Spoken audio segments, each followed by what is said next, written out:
Someone is asking, if I'm to add money to my SACCO account, do I add the money to the deposit account or to the share capital?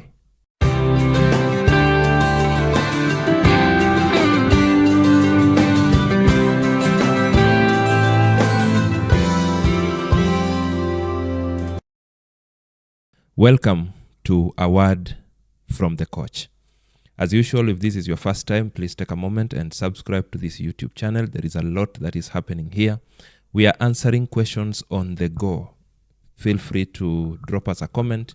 If you have any other question, please drop it in the comment section. I will always be glad to make another Word from the Coach video in response to the same. I do so that I do not just respond to you, but I also help someone else who might be having a similar concern. Please like this video. Feel free to share it with someone else. Right, so we have a question here that someone is a member of a SACCO and they have additional funds they want to make. They're wondering whether to put the money in the deposit account or to put the money in the share capital account.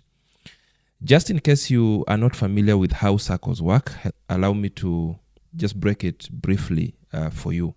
First of all, SACCOs are savings and credit cooperative societies. They are platforms, they are outfits that are owned by members who come together and then they contribute money monthly in the name of saving, and then they'll also be borrowing from the money that they have been contributing. SACCOs are regulated, therefore they are done from a formal perspective. So SACCOs make the bulk of their income from interest income. So having said that, when you join a SACCO, there will be about 3 payments or 3 forms of payments that you will need to do. Number 1, there will be the joining fee or the registration fee, which varies from SACCO to SACCO. Number 2, after you have registered, then there will be the share capital payment. You are not just becoming a member of a SACCO, you are also going to be part of the ownership of that particular SACCO. I said SACCOs are owned by members, so you're going to be part of the ownership of the SACCO. Therefore, you must also buy shares in that SACCO. So there is going to be the share capital part of payment. This one also varies from SACCO to SACCO. Locally here, majority of SACCOs will be having their share capital minimum ranging between 20,000 to 30,000, but you are free to adjust that particular capital to whichever amount. This particular capital is what earns you dividends at the end of every trading period.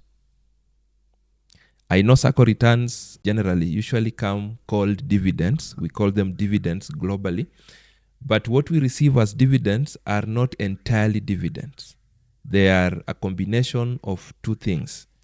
They are a combination, 1, of the true dividends that came from your share capital, and then 2, interest or rebates that are earned from the normal deposits or the normal savings. Okay, so the share capital is what earns you dividends, and it earns slightly higher than the earnings on the normal savings. But here is where the catch is.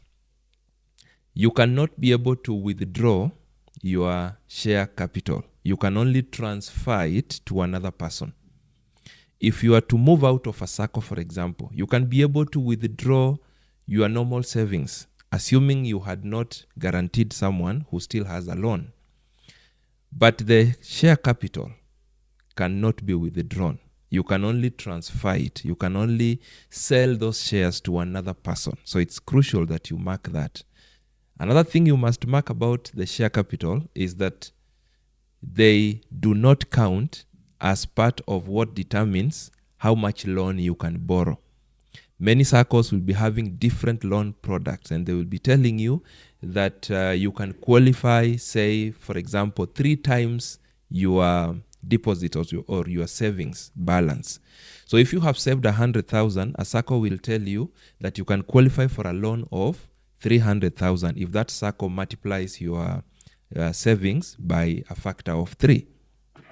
However, when we say 3 times, for majority of the SACCOs, that does not include the share capital. I hope we are clear. Then number 3, there is going to be the regular saving amounts, the regular deposits, what you are saving every other period. If it's monthly, maybe you are saving 1,000 shillings per month, 2,000 shillings per month, 500 shillings per month, whichever amount. That is your monthly deposits or your monthly savings. Now, this particular one is what will go to inform how much you can qualify to borrow at a particular time. This one can also be accessed when you want to check out of a SACCO.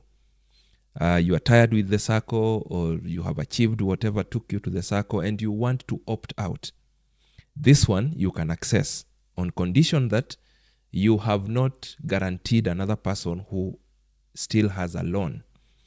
In the event you want to exit and you guaranteed another person who still has a loan, then you request them to substitute you, for another guarantor.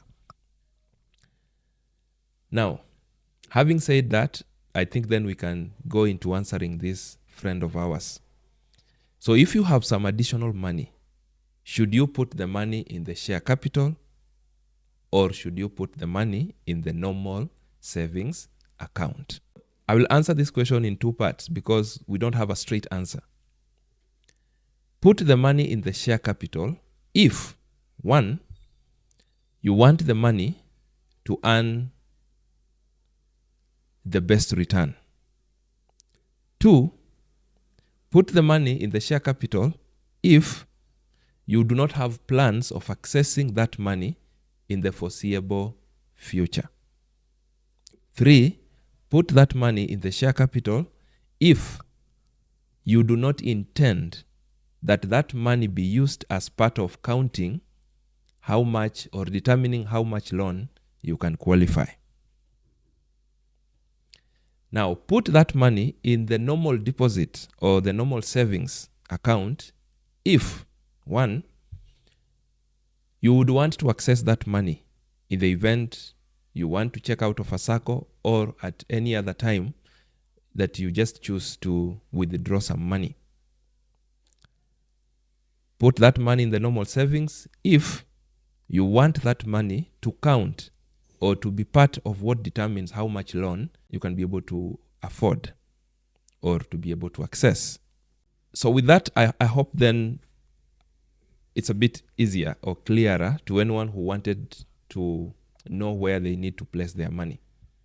So those are the conditions that you need to consider, whether you want to put the money in the share capital account or you want to put the money in the normal savings account.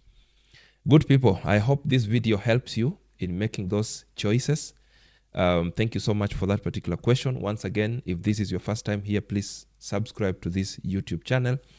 Drop us a like for this video, share it with someone else, give us a comment, drop your question in the comment section. Feel free to also inbox the question if you don't want it to be public, and I'll be happy to make another word from the coach video in response to the same. You can do better. See you in the next.